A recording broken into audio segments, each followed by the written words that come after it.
Korea has unveiled a much-anticipated plan to develop its own nuclear-powered submarines.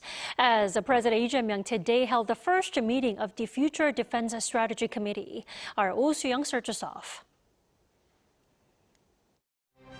Korea has set out its first ever plan to develop conventionally armed nuclear-powered submarines, pledging close communication with the United States and strict compliance to non-proliferation rules.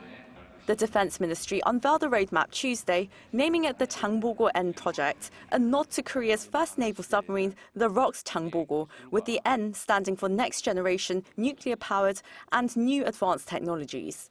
This comes as North Korea continues to grow submarine-launched nuclear missile threats. Seoul's goal is to launch the first vessel in the mid-2030s, with deployment expected after the late 2030s. The submarine would use low-enriched uranium reactors designed for long-cycle operation to minimize fuel replacement. Development will be local, with Seoul seeking independent maintenance and sustainment capabilities.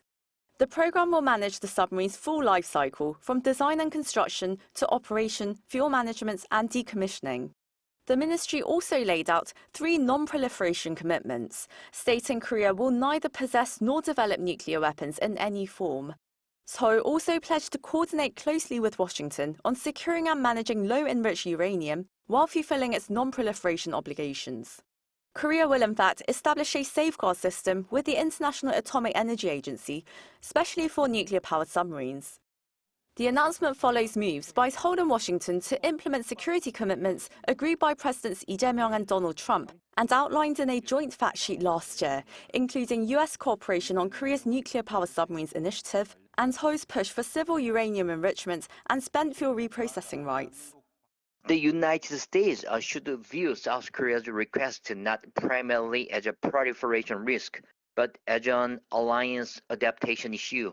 For the United States, supporting South Korea's nuclear-powered submarine ambition would strengthen Allied undersea capacity at a time when China's naval expansion and North Korea's nuclear threat are both intensifying.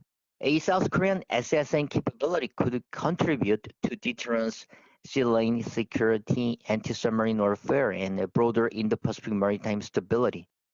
In Washington, D.C. last week, First Vice Foreign Minister Park Yun-jo met with his counterpart, U.S. Undersecretary of State for Political Affairs Alison Hooker, who will lead an interagency delegation to launch bilateral working groups in Seoul in the coming weeks. On Tuesday, President Lee said nuclear-powered submarines built on the foundation of a firm alliance with the U.S. symbolize Korea's determination to take responsibility for peace and security on the Korean peninsula.